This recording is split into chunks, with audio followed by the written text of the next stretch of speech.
karena kami juga terhubung dengan Romo Adi Prasojo yang merupakan Sekjen Keuskupan Agung Jakarta. Selamat malam Romo Adi.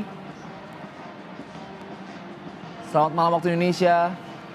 Romo Adi, apakah mendengar suara saya?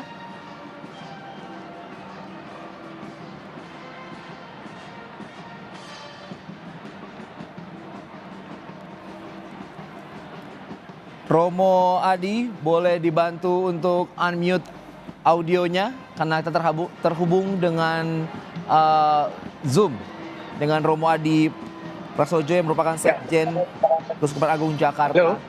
Selamat malam waktu Indonesia, Romo. Halo, selamat malam, selamat sore. Baik.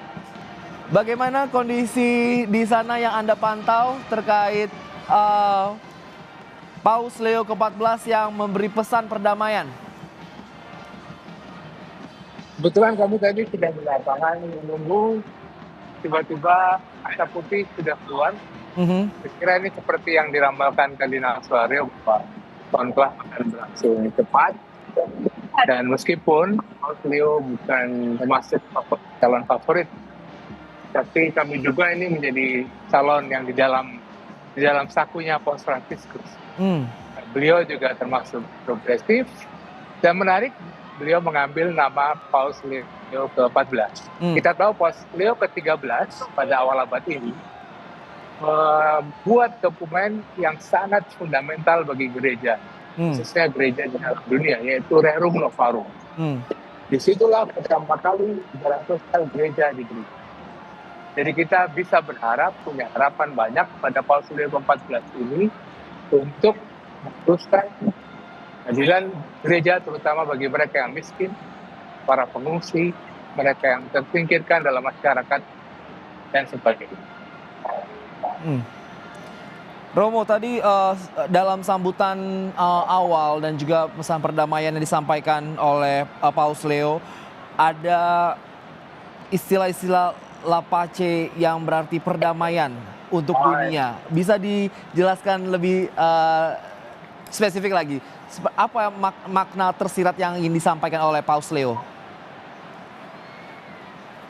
Beliau menyadari betapa pentingnya di dunia saat ini figur kebapaan bagi seluruh umat manusia. Dan figur itu diusahakan melalui perdamaian. Kalau kita lihat logo beliau sebagai uskup sangat menarik. Semua satu di dalam Tuhan. Semoga ini juga akan diupayakan oleh Paus Leo ke-14 supaya dunia sungguh bersatu mengusahakan bonum communis, kebaikan bersama. Kebaikan seluruh umat manusia, kebaikan seluruh hidup, kebaikan seluruh alam semesta.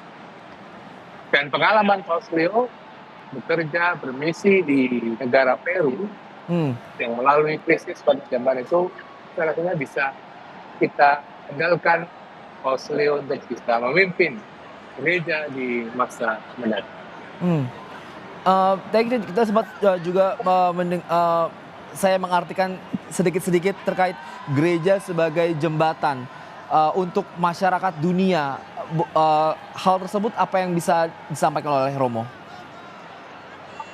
Melanjutkan apa yang dilakukan oleh Paus Fransiskus, menjadi jembatan antar negara, antar manusia, antar pribadi, agar perdamaian dunia semakin terwujud.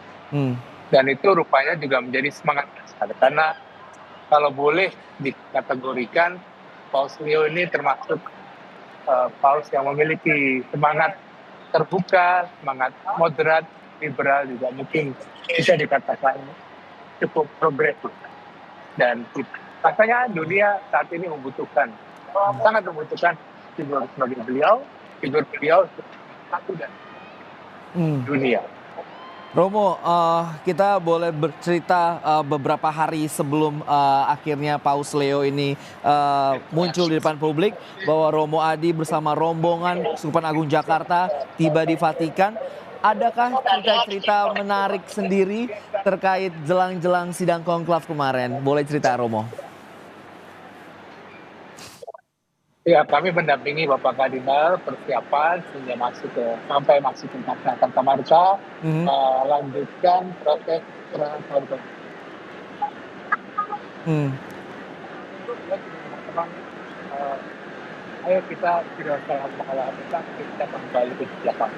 Hmm. Rupanya di balik keyakinan itu apa yang terjadi sekarang ini ternyata bisa dijelaskan bahwa proses ini akan cepat dan itu mungkin disebabkan oleh konsensus para kardinal, lalu juga kemudian teknologi sekarang sehingga para kardinal bisa mengenal sesama kardinal satu sama lain lebih baik, lebih Hmm. dekat, dan puji Tuhan bahwa Roh Kudus telah memberikan Paus yang baru, Paus Leo ke-14 bagi gereja dan bagi dunia.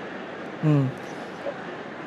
Romo, kita bertanya mengenai tugas Paus yang baru terpilih, yaitu Paus Leo ke-14 ini amat sangat cukup berat, di mana dinamika geopolitik di dunia ini tarik-menarik antara Barat dan Timur. Eh, Apa yang bisa ataupun kira-kira kegiatan yang nantinya awal-awal yang akan dilakukan oleh Paus Leo ke-14 ini?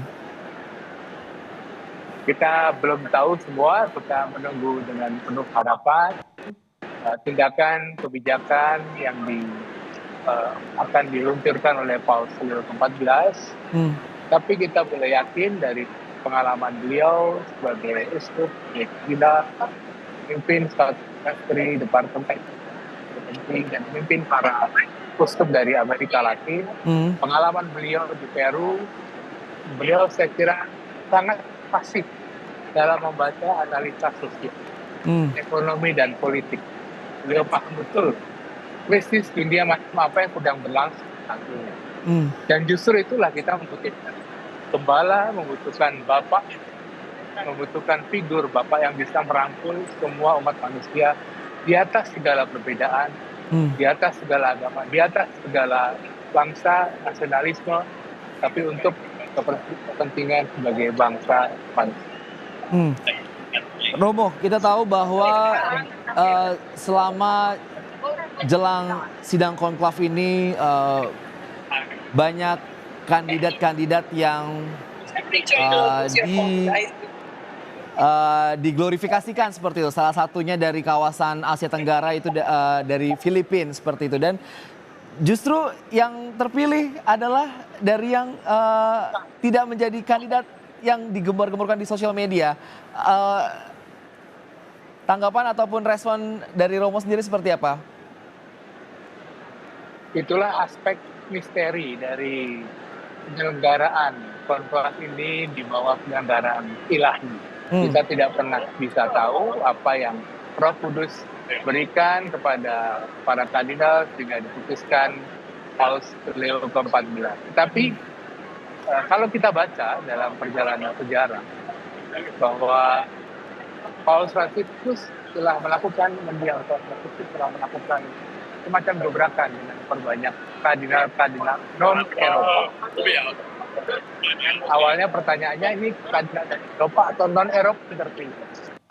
Rupanya jalan yang disiapkan Paus Franciscus juga sejalan dengan yang realitas sekarang. Kardinal yang dipilih dari Amerika. Begitu. Kalau kardinal Asia mungkin kita masih butuh. Oke. Romo, ini saya melihat di belakang Romo ini warga masyarakat yang tadi berkumpul di lapangan Santo Petrus mulai berangsur-angsur meninggalkan lapangan. Bagaimana kondisi di sana, boleh ceritakan kepada kami, Romo?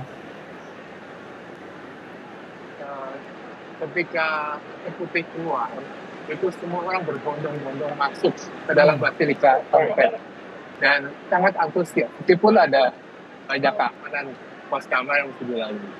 Ketika asap putih kita lihat, kemudian ada parade dari pasukan Swiss Guard, kemudian parade dari pasukan Italia. Jadi ada selebrasi kegembiraan yang ditampilkan sebelum Paus yang baru akhirnya muncul di balkon utama Vatikan. Dan sekarang setelah Paus yang baru muncul dan menyampaikan pesannya kepada dunia. Sekarang mulai banyak orang berbondong-bondong untuk meninggalkan lapangan Basilika Sambut. Sementara itu kalau boleh diinformasikankah kepada kami apa kegiatan Paus yang baru, Paus Leo ke-14 bersama dengan kardinal-kardinal yang lain ketika sudah selesai sidang konklaf ini di dalam Vatikan? Tentu kita tidak ada yang tahu karena tidak di lokasi bersama dengan mereka ya. Tapi biasanya menurut tradisi pasti akan ada persiapan misa instalasi Paus yang baru. Kemungkinan besar akan dilakukan besok pagi dalam rangka persiapan itu untuk semacam instalasi Paus yang baru besok.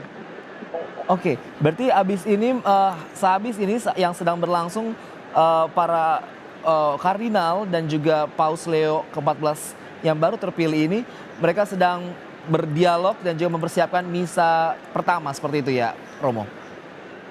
Bisa jadi. Iya.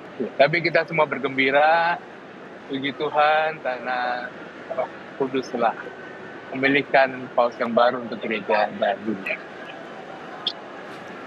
Oke, dan Romo, kita mau bertanya terkait sosok dari Paus Leo ini, bahwa ini merupakan Paus di umur ke-69 tahun, cukup muda, Romo. Apa yang bisa menjadi sorotan kita? Yang menarik juga bahwa Paus Leo ke-13 itu termasuk dalam salah satu dari 4 paus yang mengalami masa kepausan cukup lama. Selain Yohanes Paulus II, lalu paus sebelumnya, Paus Leo 13 ini masa kepemimpinannya cukup lama. Mungkin juga akan diemban juga oleh Paus Leo ke-14 karena usia beliau masih muda, usia 69 tahun. Kita tidak tahu bagaimana nanti Roh Kudus bekerja di dalam ini. Oke, singkat Romo, tadi Romo sempat menjelaskan bahwa akan ada misa pertama yang akan dipimpin langsung oleh Paus Leo ke-14 ini. Ini misa ini terbuka atau tertutup atau dilakukan di mana?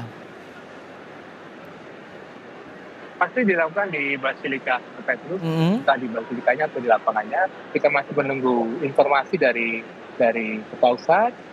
Pasti akan segera disampaikan sebagai persiapan kita syukur bangkitan.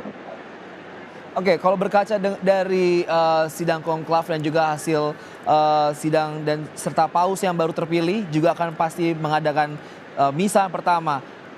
Apa atensi ataupun pesan-pesan yang biasanya disampaikan ataupun ada mungkin tradisi-tradisi yang dilakukan?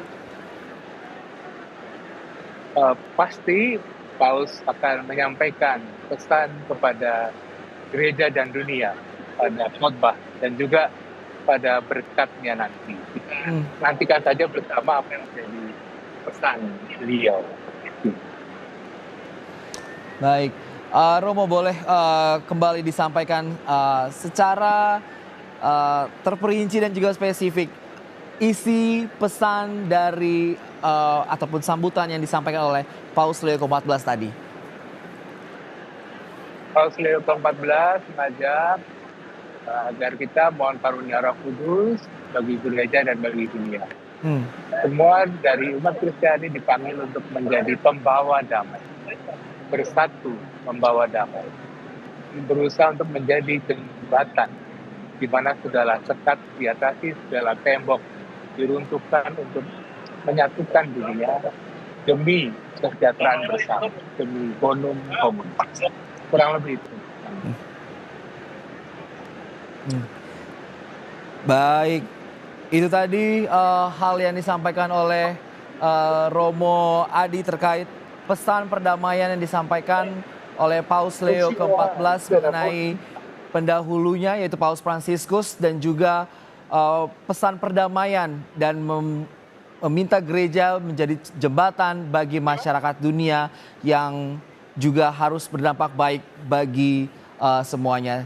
Saya mengucapkan terima kasih untuk semua narasumber yang hadir pada malam hari ini bersama Breaking News Kompas TV memantau pemilihan paus yang baru muncul ke publik.